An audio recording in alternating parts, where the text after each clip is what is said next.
morning, and welcome to my YouTube channel. I am Dr. Paul Power, and today we want to dive through malaria in pregnancy. So, those of us who are able to attend the webinar, thank you so much. Those of you who are able to attend the meeting on Google Meet, thank you so much. And let me also take this opportunity to appreciate all my friends in Ghana. I recognize your presence. Thank you so much. And at the same time, my friends from South Africa, we shall be with you soon. And also from Rwanda, and of course, Kenya is home. So thank you so much. And welcome to today's session. We want to dive through malaria in pregnancy.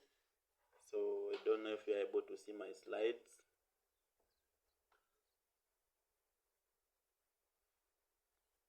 Okay, thank you so much. So malaria in pregnancy, there are some of the key things that you need to know. Both the health professionals and the entire community at large. This video is for you. So once you are here, you will be able to grasp one or two things that will help you to manage this malaria in pregnancy. So feel welcome, and in case of any questions, just raise the questions. All the questions will be answered. So malaria in pregnancy, you may want to know why we chose to explore this area. This is because of the following reasons. We have the mortality is doubled in pregnancy, and we had the mutually aggravating over years. And then we have the primigravidae. We have 60 to 70% of the malaria cases. Then we have the highest prevalence in second half. That is now the second trimester onwards. Malaria is very, very common. And in this case, we are talking about Plasmodium falciparum, which is the most common species of Plasmodium in this population. So the classification of the the phylum Apicomplexa has the kingdom from the kingdom Animalia, the subkingdom Protozoa, and the subphylum Sporozoa. The class is Hemosporozoa. The order is the Coccidian. The family is the Plasmodiae. Then we are talking about the genus Plasmodium, having different about 5 species. Of course, the most common we have said is the Plasmodium falciparum, and this is the most dangerous because it accounts for 90% of the deaths recorded in malaria patients. And specifically this, we are talking about malaria in pregnancy. So we have Plasmodium vivax, other species. This is most widely spread, but remember, it causes the benign Russian malaria. Then we are also talking about Plasmodium malariae and Plasmodium ovale. These are not very common, but of course they are also there. Then you have the Plasmodium knowlesi. This one has been recorded to cause malaria in the macaques. These are animals, but it can also infect humans. And we shall go through the life cycle. You will be able to know how this Plasmodium knowlesi can be transmitted from the animals now to the humans. So stay with us, you will be able to learn more. So the genus is the Isospora, and the species Isospora bolai and Isospora haminis. So these are now the genus that we are talking about. Then of course we have the Pneumocystic Gerovesi species that commonly affect the immunocompromised. So general characteristics of this phylum that we are talking about, we are saying that the parasite in this group has no specialized organ for locomotion. Then remember, they reproduce asexually, followed by the sexual reproduction. So we are talking about the schizogony and the syngamy. So this is what we are now referring to as alteration of generation. Now, The sporozoa infecting man are divided into two main groups. That one you need to know. We have the intestinal sporozoa, and the examples we have talked about, the isospora and cryptosporidium.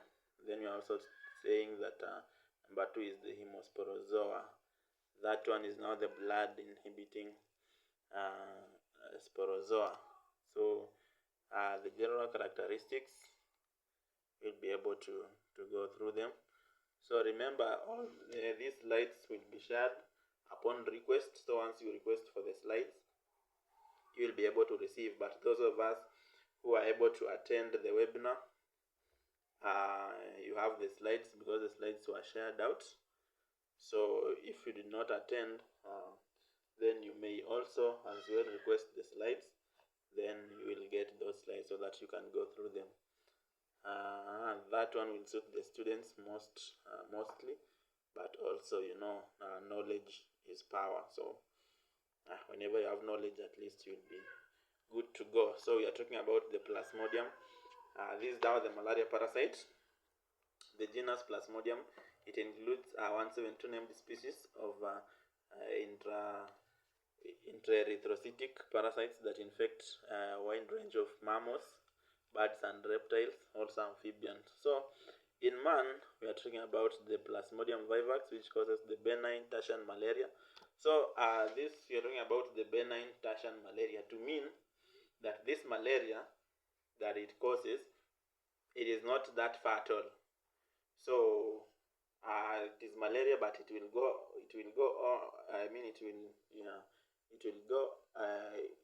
disappear on its own. Okay, so it's malaria, but it is not really deadly or fatal. So once you have this kind of malaria, you may be able to swallow medication for malaria, or maybe you may not. So once you take something like paracetamol, or you are going to take the AL1, that is first line, the malaria will disappear.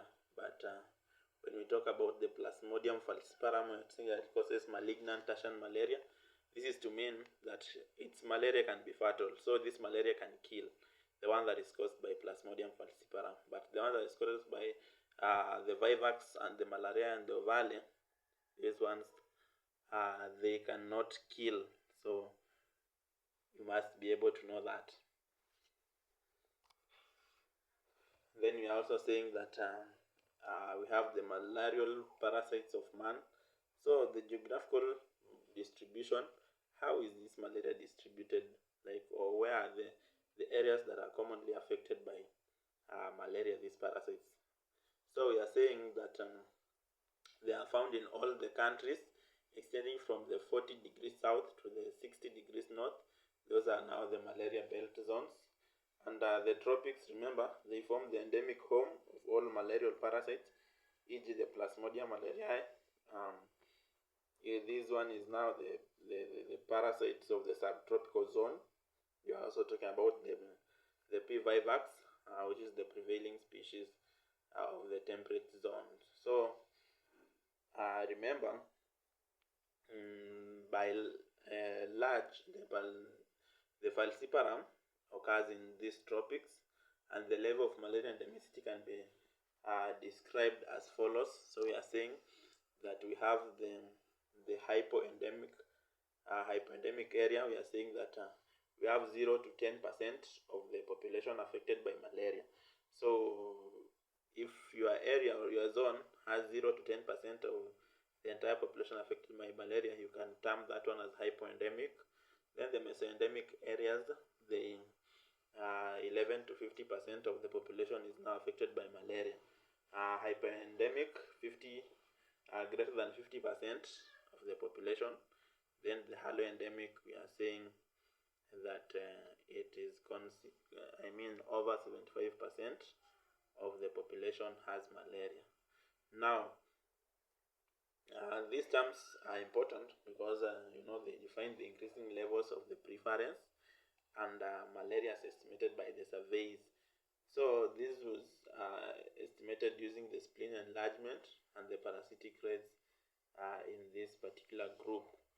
So endemic and hyperendemic malaria, areas of stable malaria transmission, whereas the mesoendemic and hyperendemic malaria are found in areas of unstable transmission. So you see the spleen rate, a sample of the population, these are now children below between 2 to 10 years, they are examined to find out if the spleen is palpable. So the percentage of those who live in the total children is calculated to get the spleen rate, and that's how we rate. We get the haloendemic, the hyperendemic, and the mesoendemic terms to rate. So one thing that you may need to know, we have classification of malaria according to the geographical distribution, and we are saying that we have stable malaria and unstable malaria. And so this stable malaria is to mean that the transmission occurs at least 6 months in a year, and is increased in children who suffer repeated attacks. So once a child is 6 months, one child is 2 years, so he will be able to suffer this malaria. And once they suffer the repeated attacks, then that area we are saying we call it now the stable malaria. Now, those who do not die, remember, the immunity becomes strong, and at the age of 5 or 6 there, they will have established now their immune system. So these patients may still suffer, they may still suffer from malaria, but remember, it will not be that severe, and those attacks, they will be mild, and they will disappear for some time or over some time. So we are saying that there is a little variation in the incidence of malaria from year to year, although there may be marked seasonal fluctuations, particularly in children. Okay, thank you. So unstable malaria, we are also saying that these transmissions, they are marked by changes of the transmission rate, and they are from one season to another. So at least that one you should be able to know.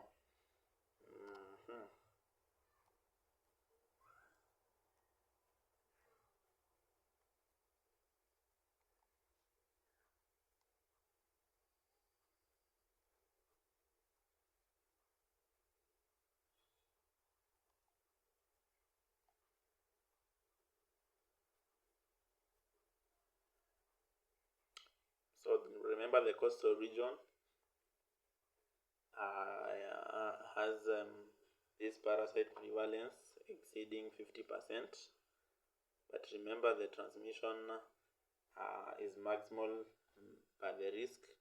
Now the period experiences stronger seasonally, but malaria is now seasonal in the coast. So that one you need to know. So the low malaria risk include the highlands, and now, so we are heading into a very, very interesting topic, the life cycle of malaria parasite. I know this is a very interesting topic. So we are saying that the life cycle of malaria parasite, now it passes through 2 different hosts. So we have man as the intermediate host, and we have mosquito as the definitive host. The intermediate host to mean that it harbors the larval stages of these parasites. Now the definitive host to mean that it harbors the mature stages of the parasite. So let's dive through the life cycle in man. So remember, these parasites, they reside inside the liver cells and the RBCs, that's the red blood cells, and now reproduced by a sexual method of reproduction in man. As now the mosquito is the definitive host.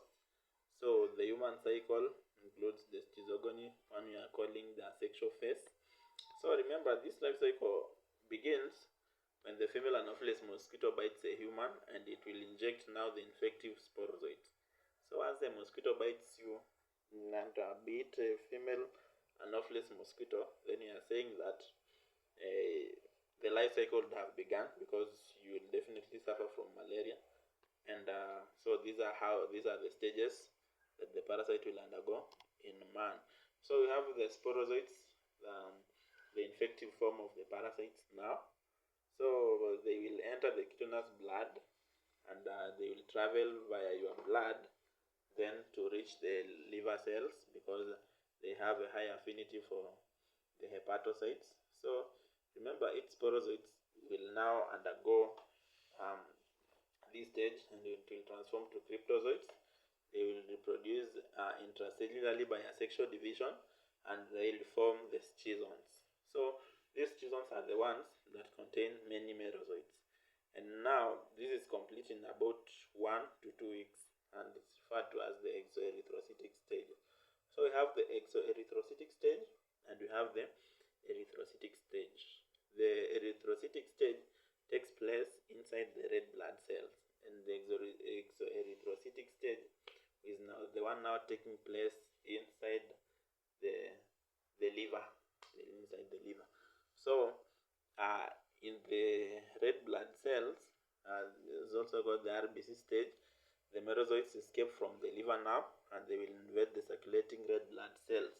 So once they enter the red blood cells, these merozoites will transform to become the trophozoites, and they will also known as the ring forms, then mature through the schizon stage, and that will take about 30 to 72 hours or there. So remember, each schizon will produce about 6 to 24 new merozoites, and remember, the timing of these schizons and the number of the new merozoites, it will depend on the species of the plasmodium. That is to say that we'll have the plasmodium falciparum producing many merozoites as compared to this plasmodium vivax. So when these schizons mature now, they rupture, the RBCs will rupture, then they will release merozoites. So these merozoites are the ones which will invade the new red blood cells. Okay.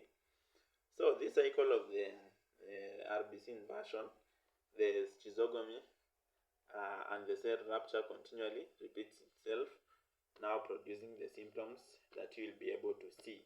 So these symptoms they are characterized by about 10 to 15 minutes or longer. So those are now the periods where the patient will experience the shaking, the chills, then followed by a high fever lasting from about 6 hours, so, or maybe longer at times.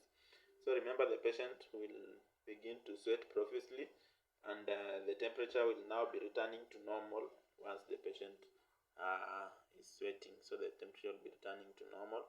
So paroxysm is part of the allergic response now to the released parasitic antigens. Remember, when these parasites are inside your red blood cells, they will release the toxins. Okay, so once they release the toxins, now paroxysm, we are saying now that this is now the response of your body to the released parasitic antigens. So later, remember, some merozoites will develop into the microgametes, and the macrogametes, those are the male and the female sex cells. So this cycle is the one we are calling erythrocytic stage. I mean cycle, because it takes place inside the red blood cell. So each cycle, remember, induces a paroxysm on its own. This is now when the toxic materials are released from the many ruptured red blood cells, and this, remember, it may begin suddenly or it may be progressive. So that is it. That is the asexual reproduction. Now we go to the sexual reproduction. Now this one is the one we are saying that it takes part inside the mosquito. So once this Anopheles mosquito ingests gametocytes, as she takes blood milk from an infected person, so this person must be infected, then this mosquito will now ingest. So once it bites you, it is now ingesting the gametocytes. Those are the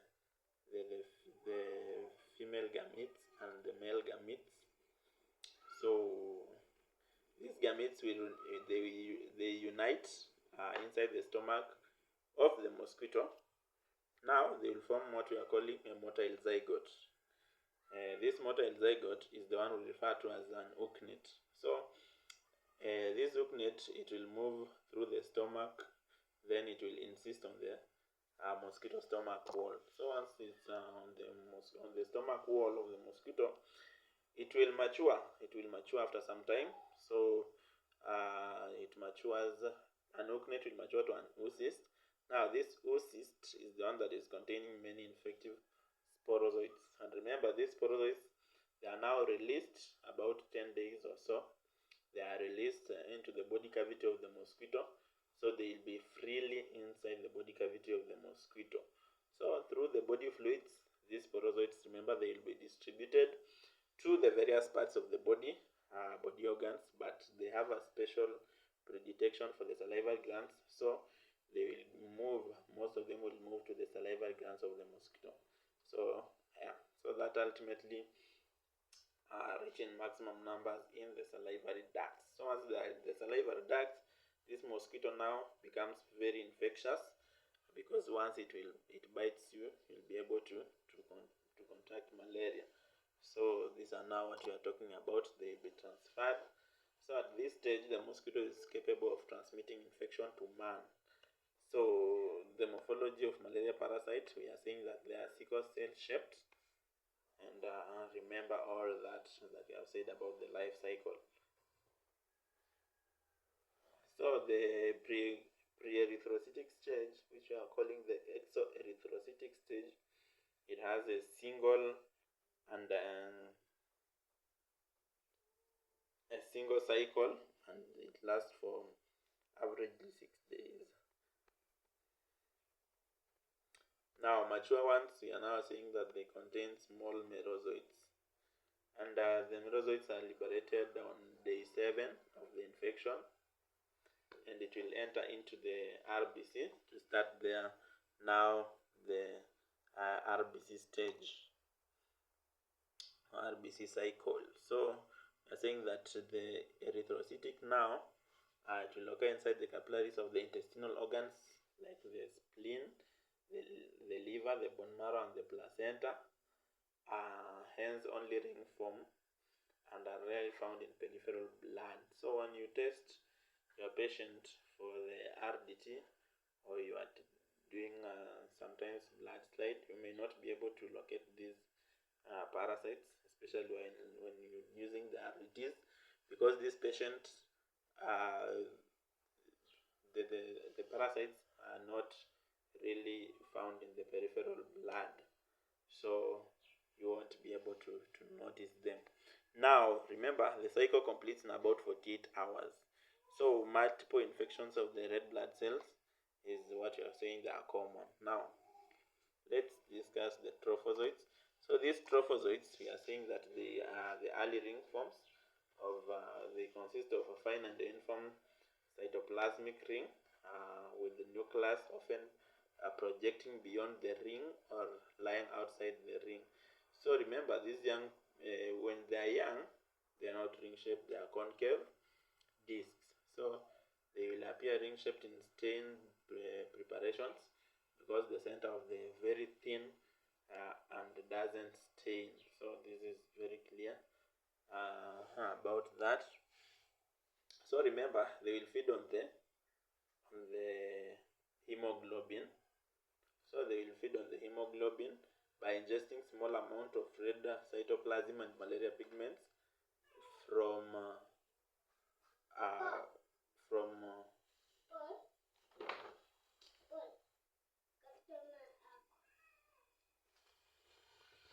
we are saying that now they will ingest